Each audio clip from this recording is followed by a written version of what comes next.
Le 28 juillet prochain, les Maliens iront aux urnes pour choisir leur président.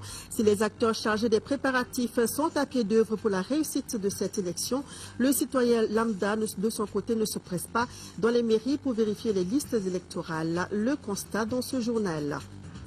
La commission Dialogue et Réconciliation entend élaborer un plan d'action pour réussir sa mission.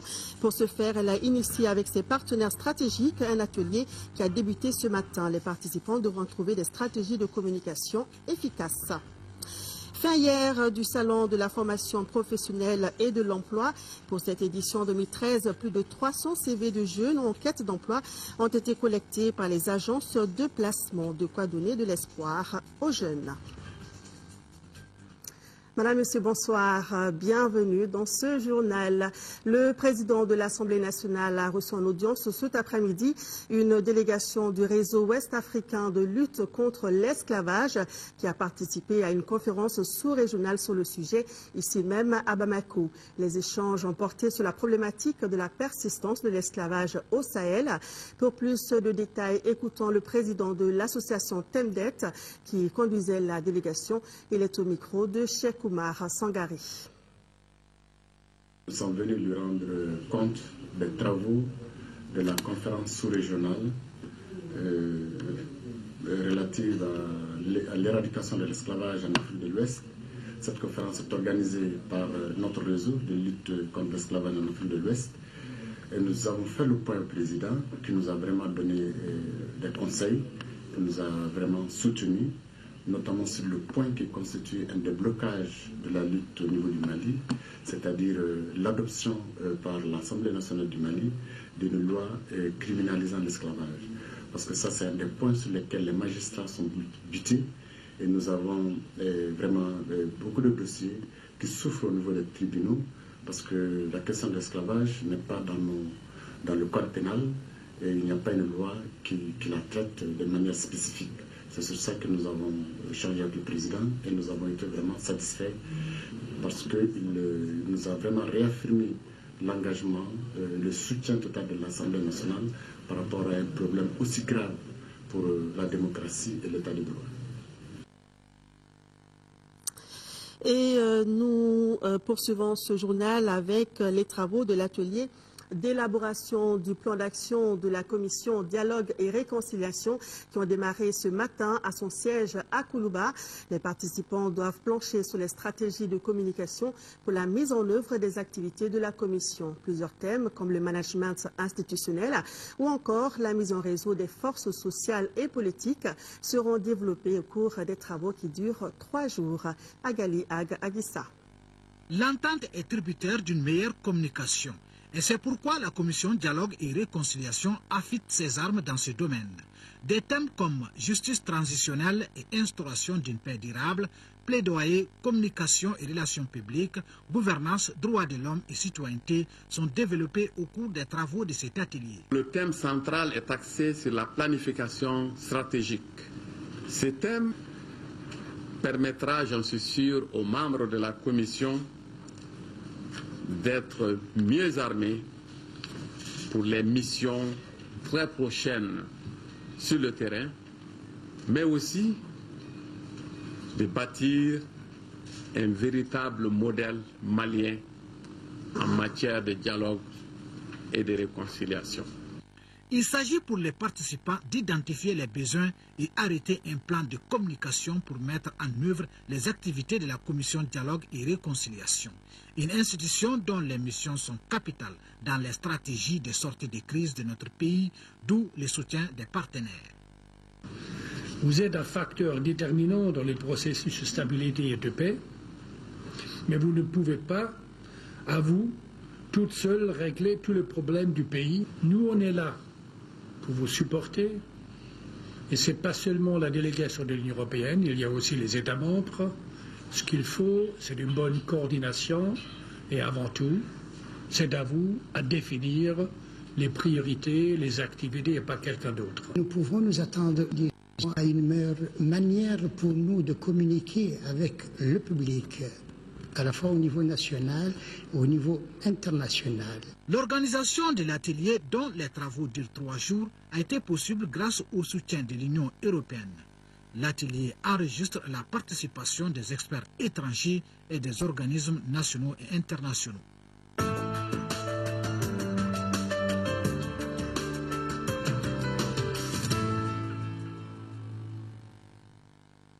Nous ouvrons la page élection de ce journal par une réunion d'information sur l'organisation des élections présidentielles de juillet 2013 organisée par le gouvernorat du district de Bamako. La rencontre a été l'occasion pour les représentants de partis politiques d'être édifiés sur le niveau d'organisation du scrutin à travers le district de Bamako qui compte plus d'1 051 000 électeurs potentiels. Le reportage de Mahamadou Doumbia. Faire le point de l'organisation des élections présidentielles et législatives, informer les partis politiques sur les voies et moyens pour la réussite des élections, ce sont là entre autres sujets retenus comme hors du jour à cette rencontre initiée par le gouverneur du district de Bamako. On a constaté aussi que l'administration est beaucoup avancée dans l'organisation de ces élections. Je souhaite qu'il y ait un cadre de concertation permanent entre les partis politiques et les différentes autorités compétentes pour mieux organiser les élections, pour que les élections puissent être une réussite totale dans tout le Mali. Déjà, les nombres d'électeurs par commune sont connus. En commune 1, il y a 193 395 électeurs, la commune 2, 108 736, la commune 3, 82 672 électeurs, la commune 4, 168 676, la commune 5, 233 001 électeurs et enfin la commune 6, 265 535 électeurs, soit au total 1 51 975 électeurs potentiels pour le district de Bamako. Cette réunion était d'une importance capitale au vu du nombre très important de partis politiques chiffrés aujourd'hui à plus de 135 et pourtant une trentaine de délégués seulement ont répondu à l'appel. Que ce soit au niveau du ministère de l'administration territoriale, que ce soit au niveau du gouvernement du district de Bamako, il faut mettre un mécanisme en place, au moins, serait-ce pour le temps du processus électoral, pour que la communication puisse passer 5 sur 5. C'est un constat qui est tout à fait pertinent. Aujourd'hui, les partis politiques n'ont pas répondu à hauteur de souhait, ce que le gouverneur a constaté. Et il dit désormais il va prendre les dispositions pour donner plus d'informations, informer à temps les partis politiques pour qu'ils soient présents à ces cartes d'échange. Les cartes NINA, numéro d'identification nationale, arrivent incessamment et les électeurs pourront entrer en possession de leur précieux sésame. Le gouverneur du district de Bamako convie l'ensemble de la presse nationale à une rencontre d'échange sur les dispositions en cours et celles déjà prises dans le cadre d'une bonne couverture médiatique des élections dans le district de Bamako. La rencontre aura lieu demain, mardi 11 juin, à partir de 15 h dans la salle de conférence du gouvernorat du district de Bamako. Le gouverneur du district compte sur une participation massive de la presse à cette importante rencontre. La date de l'élection est connue et les acteurs sont à la tâche à tous les niveaux, notamment les membres des commissions administratives d'établissement des listes électorales. Seul bémol, le citoyen ne se précipite pas dans les mairies pour voir sa situation et apporter éventuellement les corrections nécessaires, comme par exemple les transferts, les radiations éventuelles, entre autres. Et il semblerait qu'il y ait un manque de sensibilisation à tous les niveaux. Suivant le reportage de Modibo Marico. La date des élections est fixée au 28 juillet. Plus d'un mois avant les jours, les différents acteurs sont à la tâche. Pour ce qui concerne les membres de la commission administrative d'établissement des listes électorales, le dispositif est en place depuis le 5 de ce mois. Seulement, ce sont les populations qui ne se bousculent pas au portillon. Nous sommes vraiment inquiets du fait que la population ne s'approprie pas de l'événement. L'influence pouvait être très forte si la distribution des cartes NINA avait commencé. Nous, on devait démarrer après la remise des cartes NINA, mais ce travail n'a pas eu le jour jusqu'à présent. Pour le moment, nous avons commencé avec la radiation, mais il faut reconnaître que les gens viennent timidement. C'est aujourd'hui d'ailleurs qu'on a commencé à amorcer pour le transfert. Nous sommes auprès de la commission, on travaille ensemble, on prend le cas de transfert, la radiation, on est là aussi pour affecter les listes de vote. la mairie de la commune 2, commune 3 et commune 6, sillonnée par notre équipe de reportage, les différentes commissions appuyées par les équipes de la DGE, délégation générale aux élections, s'attellent à leur tâche de validation des listes potentielles. À la commune 3, par exemple, le manque d'affluence a même amené l'équipe à concentrer ses efforts sur seulement la tâche d'irradiation des personnes décédées, laissant pour le moment les autres qui sont les transferts et autres corrections. Même constat à la commune 6, où le président de la commission évalue à seulement 2% du travail effectué du démarrage des travaux à maintenant. Dans toutes les mairies sillonnées, on remarque aussi l'absence criarde des représentants de l'administration. L'administration étant ce qu'elle est, on n'a pas vu assez d'éléments d'abord de l'administration. Les quelques-uns que j'ai sous ma main, c'est avec eux que je suis en train de travailler. L'administration n'est pas là en partie, mais si les gens ne viennent pas valider et que ces cartes sortent avec des erreurs, vous voyez ce que ça peut faire?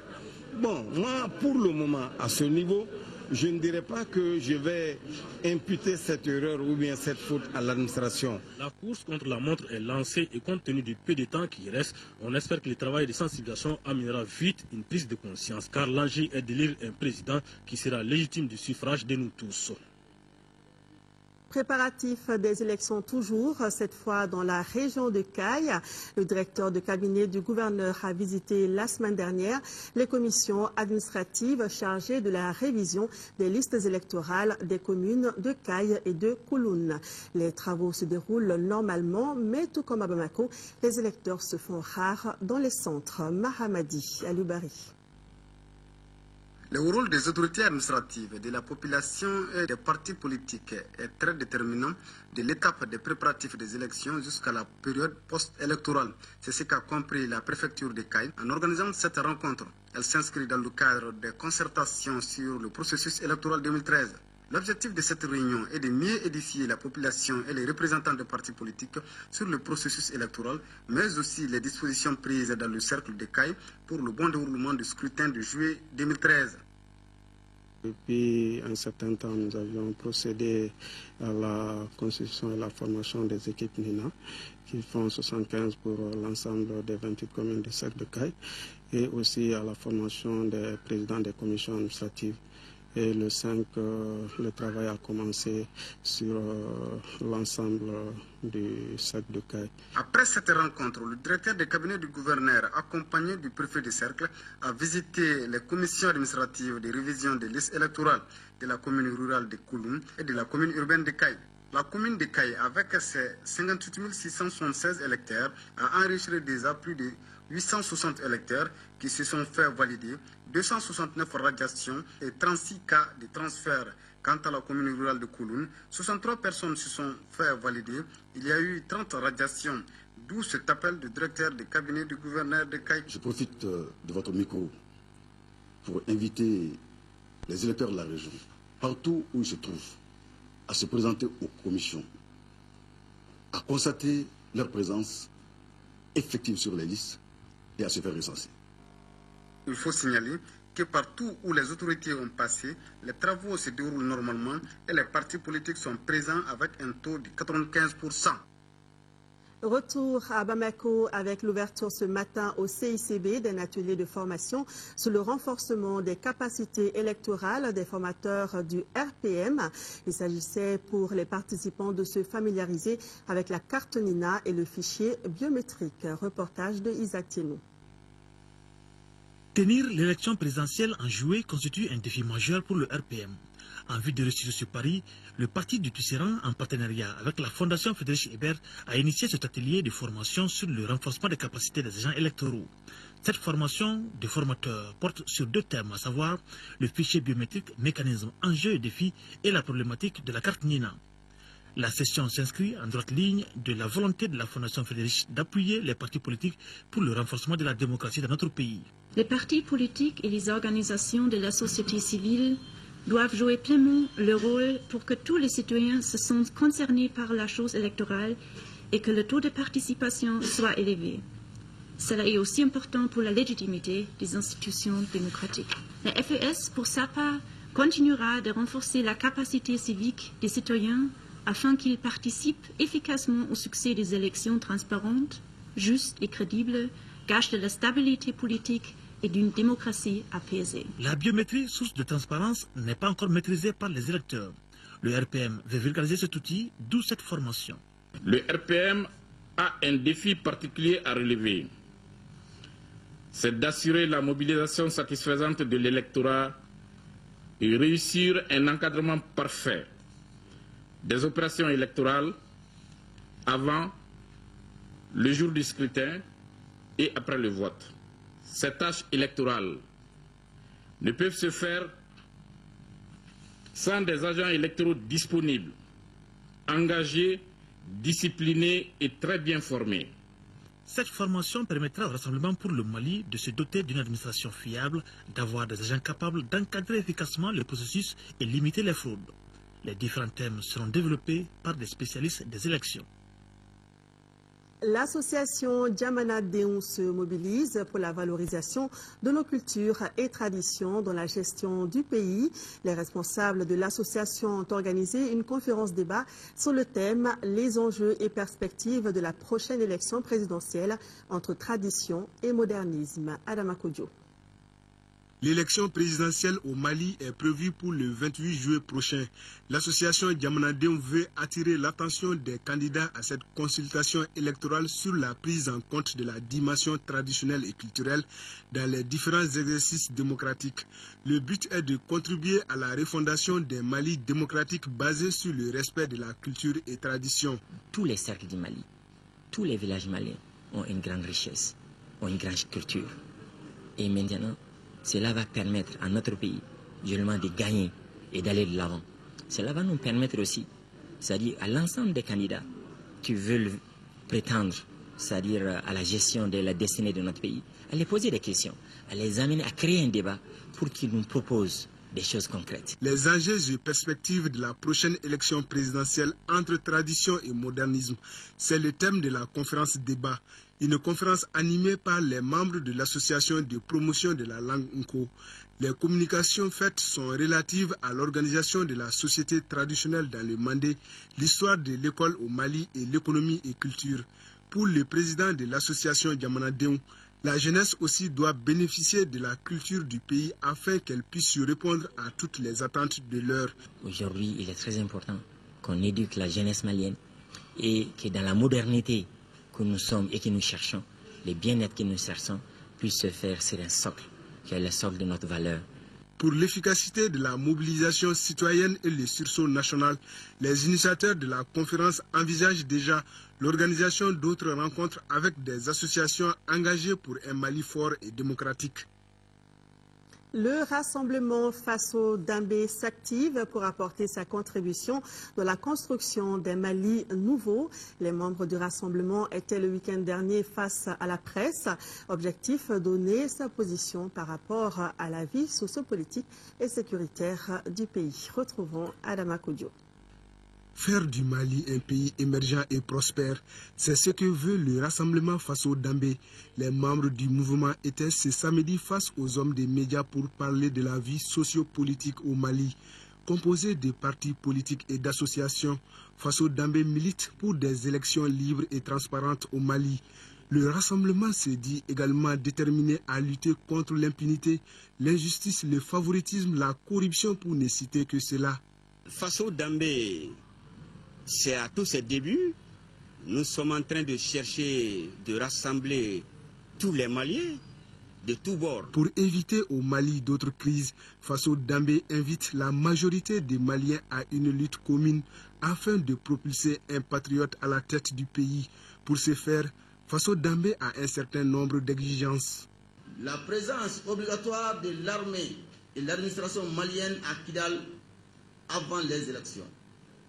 Le maintien de la date des élections au 28 juillet 2013. L'application des mesures de poursuite contre les rebelles de MLA et leurs associés. Le rejet par la Cour constitutionnelle des candidatures de tout responsable politique et ou administratif ayant un dossier dans les instances judiciaires. La prorogation de l'état d'urgence par l'Assemblée nationale a été au centre des communications pour le rassemblement. Le Mali n'a pas besoin actuellement de ce genre de dispositif. En réponse à la question des hommes des médias sur le candidat de Faso Dambé à l'élection présidentielle de juillet prochain, le coordinateur du rassemblement dira que l'heure est à la réflexion afin de déterminer celui qui sera le porte-étendard de son mouvement à cette consultation électorale.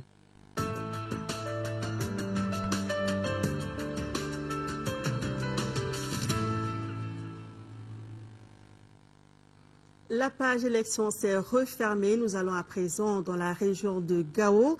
Le chef d'état-major des armées vient de se rendre à Anéfis.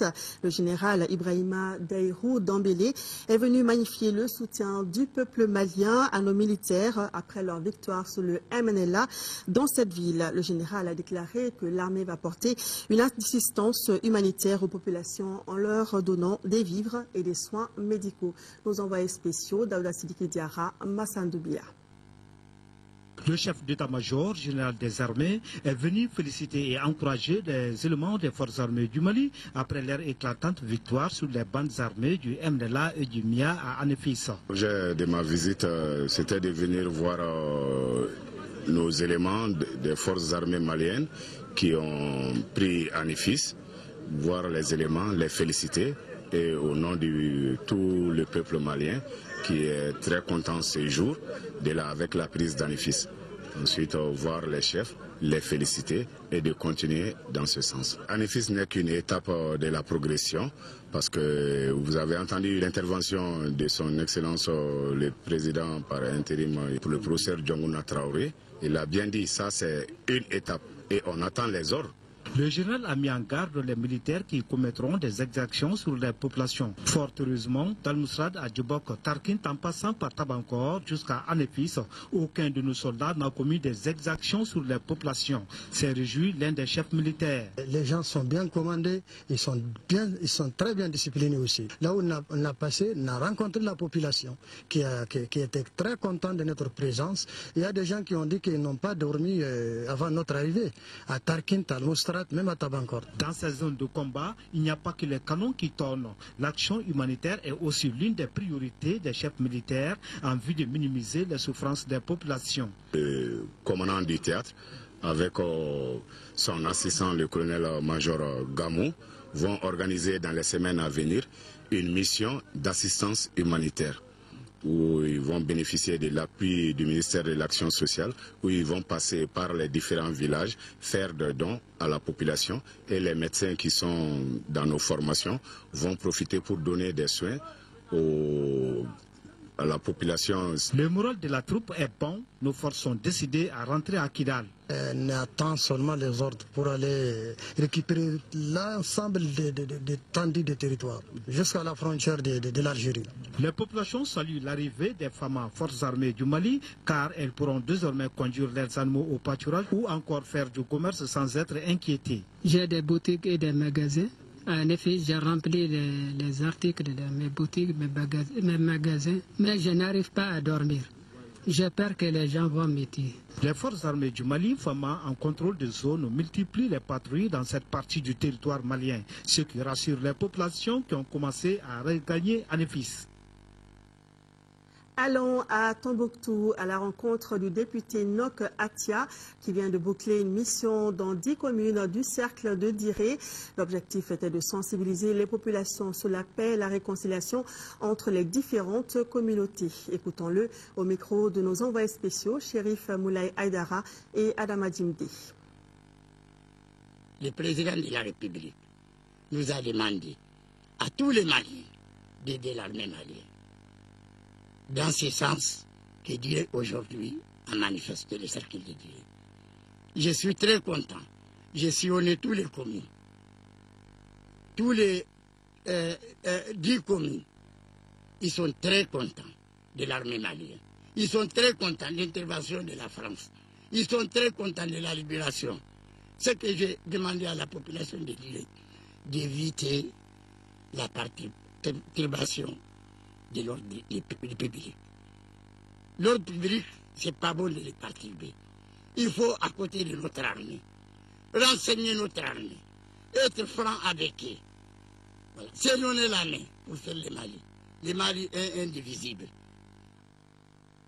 À Tombouctou, toujours, l'heure est à la restauration de la célèbre mosquée de Sankoré. Pour l'occasion, les maçons traditionnels de différentes générations et autres volontaires se sont mobilisés pour cette activité culturelle annuelle qui a débuté par des prières pour la paix et la tranquillité dans notre pays. Yaya Tandina nous en parle. Avec la restauration de la mosquée de Sankoré, Tombouctou renoue ainsi avec une vieille tradition. Ce rituel, jalousement conservé par les populations, a commencé vers le XVe siècle par les familles des maçons traditionnels, gardiens des édifices religieux. Nous, les maçons traditionnels de Tombouctou, nous détenons des traditionnels et des coutumes. Nous, les maçons traditionnels. Nous, la famille des maçons de Tombouctou, la famille Kobo, Hamanou. Donc c'est nous qui sommes là pour l'entretien des mosquées. L'événement a retrouvé son élan d'antan. Les manœuvres pour pétrir le banco et les maîtres maçons assurent la restauration du minaret au pied de la mosquée. Notables, visiteurs et autres spécialistes sont impressionnés par l'engouement suscité autour des travaux.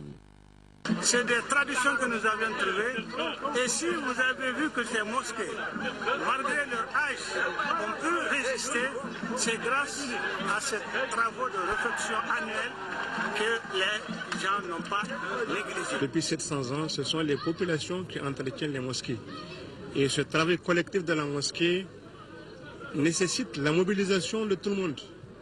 Et c'est dans ce sens d'ailleurs qu'on, pour mobiliser les gens, on dit tout homme étant esclave de Dieu, la mosquée étant la maison de Dieu, c'est une obligation pour tout homme de venir pour la réflexion de la maison de Dieu. Une cérémonie fatia à la place Sankoré l'après-midi a permis à l'imam de cette mosquée de remercier tous ceux qui ont contribué financièrement ou matériellement pour la sauvegarde de ce patrimoine et de faire des bénédictions. En 5e région, dans le cadre de la 3e phase de son programme d'appui aux familles déplacées du Nord, l'ONG humanitaire Direct Aid vient en aide aux familles d'accueil et déplacées de Mopti. Elle vient de distribuer plus de 31 tonnes de vivres pour plus de 17 millions de francs CFA. Mahamar Ibrahim Touré était à la cérémonie de remise. L'ONG Direct Aid, Agence des musulmans d'Afrique, Bureau du Mali, à travers la 4e phase de son programme de secours d'appui aux familles déplacées du Nord, vole au secours des populations de Konna. Elle procède à la distribution à 600 familles de 31 tonnes de sang de vivres. C'est un programme de secours d'appui destiné aux déplacés du Nord. C'est des familles, elles sont meurtries, elles ont souffert dans leur chair et dans leur âme. C'est pourquoi on a choisi Konna aussi, pour que ces populations sachent que l'Agence des musulmans d'Afrique pense à tous ceux qui ont été touchés directement par cette crise. Nous remercions très sincèrement et jusqu'au fond du cœur l'Agence des musulmans d'Afrique qui est là aujourd'hui pour distribuer des produits alimentaires et aux personnes en situation difficile qui sont à Konna. L'ONG Direct Aid a mené des actions. La construction de 4 centres de nutrition, l'organisation de caravanes et campagnes médicales et le lancement d'un programme alimentaire scolaire dans 5 écoles pour élèves orphelins et de familles démunies. Plusieurs localités ont été concernées par la dite distribution de vivres. Bamako, San, Koutiala et Konna, présidés par le sous-préfet.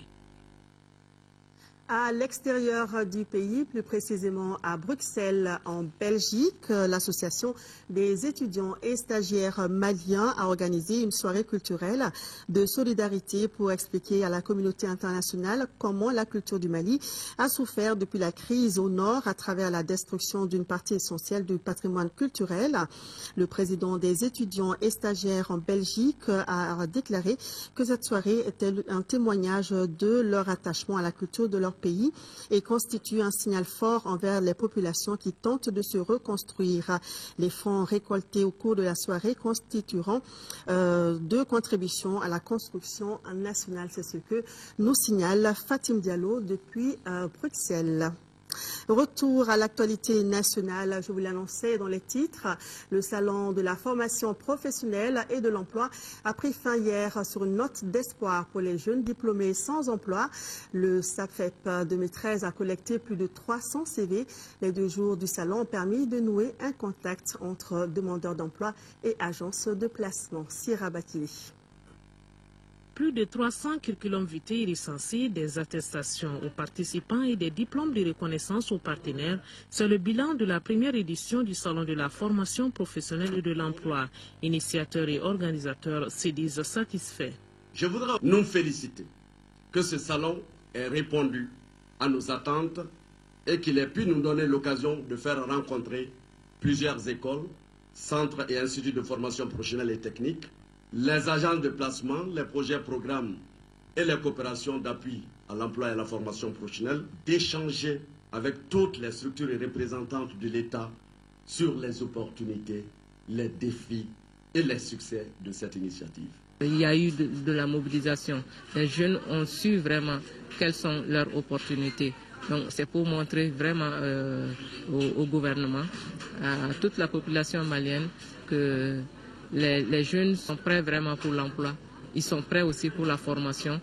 Donc, on ne peut que demander des appuis pour l'insertion des jeunes. Les jeunes qui sont les principaux concernés saluent de telles initiatives qui les orientent. Mais ils souhaitent tout de même un emploi durable. Ce salon a été une réussite. Ça a été une réussite d'abord pour nous jeunes, de venir s'acquérir de tout ce qui est formation professionnelle, de venir savoir qu'il y a autant d'écoles qui forment dans le milieu professionnel. Il faut que ça soit à long terme, c'est ce que les jeunes demandent. Il faut que ça soit des emplois concrets. C'est le partenariat public-privé qui a renforcé, dira le représentant du ministre de l'Emploi et de la Formation professionnelle, avant de rappeler les préoccupations de son département quant à l'emploi des jeunes. La problématique de l'emploi et de la formation professionnelle constitue une préoccupation majeure du gouvernement de la République du Mali. Il n'est un secret pour personne que le chômage au Mali, sur le plan sous-régional, sur le plan continental, constitue un débat qui anime les réflexions, un débat auquel, à tous les niveaux, on cherche une réponse. Le salon SAFEP 2013 est un élément de réponse. Espace de promotion de l'auto-emploi et de l'entrepreneuriat, le SAFEP 2013 a permis de donner des directives sur le système de formation professionnelle. Vivement donc la prochaine édition. Journée internationale des archives au Mali, le thème porte sur les 100 ans au service des archives dans notre pays. Occasion pour les responsables des archives du Mali de proposer une exposition photo, puis d'échanger sur le thème retenu. Le reportage est de Agibou Koulibaly. La célébration de cette journée internationale vise à faire connaître davantage les archives et de sensibiliser les autorités afin qu'elles déploient plus d'efforts pour la sauvegarde des archives. Cette journée vise surtout à sensibiliser les décideurs, c'est-à-dire les pouvoirs publics, à accorder beaucoup plus d'importance aux archives. La journée permet de valoriser également les archives et les archivistes également mettre en valeur ce métier d'archivisme. Il est indéniable qu'un bon archivage est essentiel pour la sauvegarde du savoir, l'expansion de la culture et la promotion d'une bonne gouvernance. Les services publics et privés doivent prendre conscience de la nécessité de bien conserver sur le long terme et faciliter l'accès aux documents d'archives. Au cours de cette journée, 2 thèmes ont été débattus, à savoir l'historique des 100 ans au service des archives du Mali, problèmes et perspectives de fonctionnement, archives et gouvernance, entre autres. Les premiers arrêtés, la 959 et 60, vont être abrogés et remplacés par d'autres arrêtés qu'on appelle arrêtés IFAN, qui va réorganiser les archives du gouvernement général et les archives des colonies en les accordant plus d'autonomie financière et administrative. C'est en ce temps qu'on sent que les archives vont être dégagées. La visite guidée des stands des anciennes photos a été l'un des temps forts de cette 3e journée internationale des archives au Mali. Quinzaine de l'environnement, le ministère de tutelle a organisé des activités de sensibilisation dans le district de Bamako sur la gestion des ordures. Les autorités de la commune 4 et les ONG partenaires étaient en visite au dépôt d'ordures du quartier de Lafiabougou. Adama Koulibaly. L'un des points culminants du quartier Lafiabougou est ce dépôt d'ordures. Le dépôt s'élève en plein centre de ce quartier, à côté de là où repose l'âme des morts, le cimetière. L'évacuation de ces ordures vers une destination finale pose des problèmes aux autorités en charge des affaires de la commune 4. Nous assistons aujourd'hui à un problème puisque le dépôt n'est pas évacué. Donc ça s'est entassé, c'est devenu vraiment un vrai problème de santé publique. Donc ils sont là pour voir éventuellement si on peut joindre nos efforts ensemble pour résoudre le problème. Nous assistons impuissamment à l'entassement des ordures sur ce dépôt de transit. Les ONG, pour appuyer la gestion des déchets du district, s'engagent à la redynamisation des structures mises en place pour la salubrité de la capitale. Nous, nos ONG vont intervenir de sorte que chaque acteur puisse jouer pleinement son rôle. La mairie du district est chargée d'évacuer les ordures des dépôts de transit vers les dépôts finaux. Même, je vous dis, si c'est des milliards qu'on met à la disposition des différents acteurs, si le mécanisme mis en place n'est pas fonctionnel, je vous dis, après le milliard, le problème va surgir encore. La visite de ce dépôt de décharge à Lafiabougou est une activité placée dans le cadre de la quinzaine de l'environnement. Elle permet de sensibiliser les populations et les élus locaux de s'occuper de leur cadre de vie. Un mot de sport, football, 4e journée des éliminatoires de la Coupe du Monde. Nous revenons sur le match d'hier entre le Mali et le Rwanda, match qui s'est soldé par un nul, un but partout. Abdelkarim Kaba revient sur cette rencontre.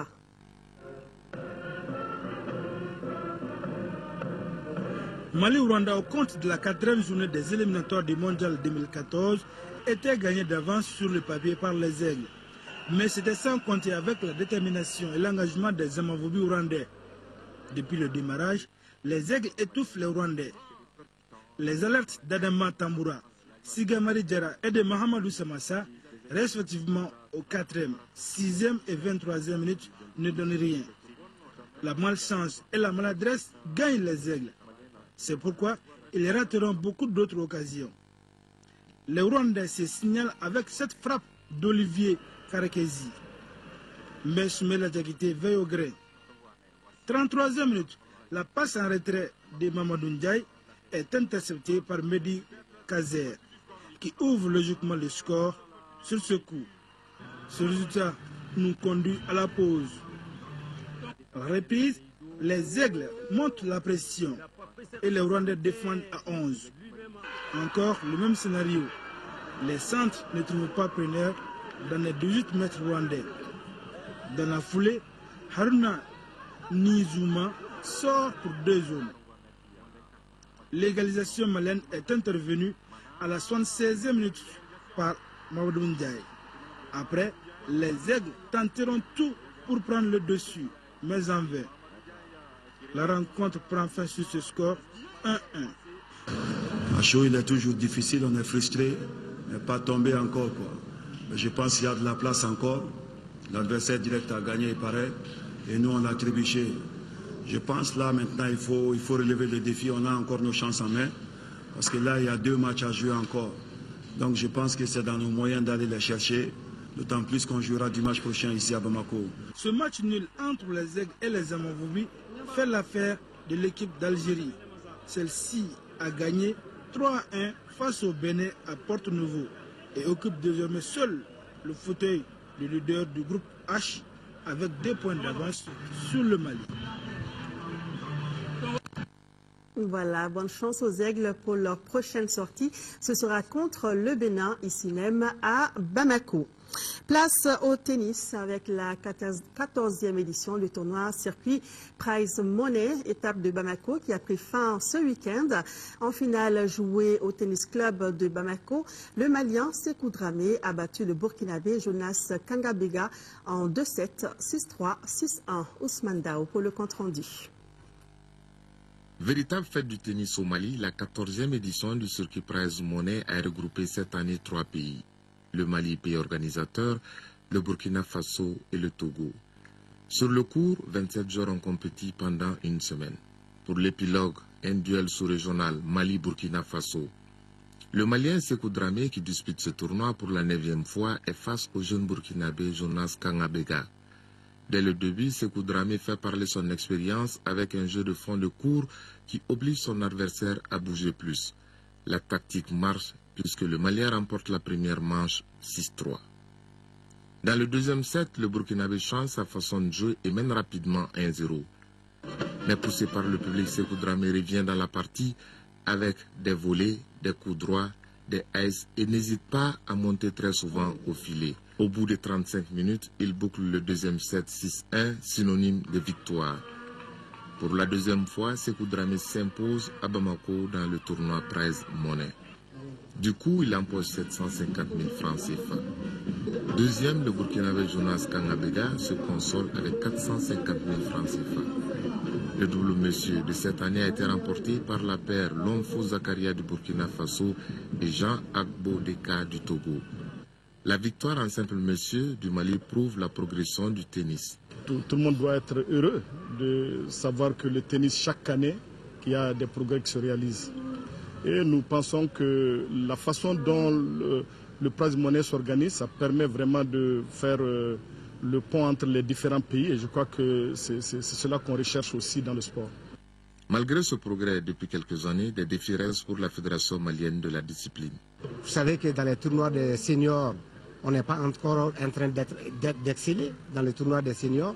C'est le premier challenge que nous devons gagner. Nous allons travailler en tout cas sur cette étape. Le deuxième challenge, c'est l'envergure même de ce tournoi. Parce que vous savez, ce tournoi, maintenant, il est vieux de 14 ans. Nous voulons encore donner une autre dimension à ce tournoi. En tout cas, nous sommes en train de réfléchir là-dessus. Le sacre de Sékou Dramé est la 6e du Mali après 2002, 2003, 2010, 2011 et l'année dernière. Voilà, cette édition s'achève avec le tennis. Merci de l'avoir suivi. Tout à l'heure, le programme se poursuit avec le journal des formations, l'émission sur la ligne de front et l'émission sportive du lundi. Bonne suite de programme à tous sur notre antenne et sur notre site www.ortm.ml. Demain matin, retrouvez Sira Batili. Je vous donne rendez-vous à 18h. Merci et bonsoir.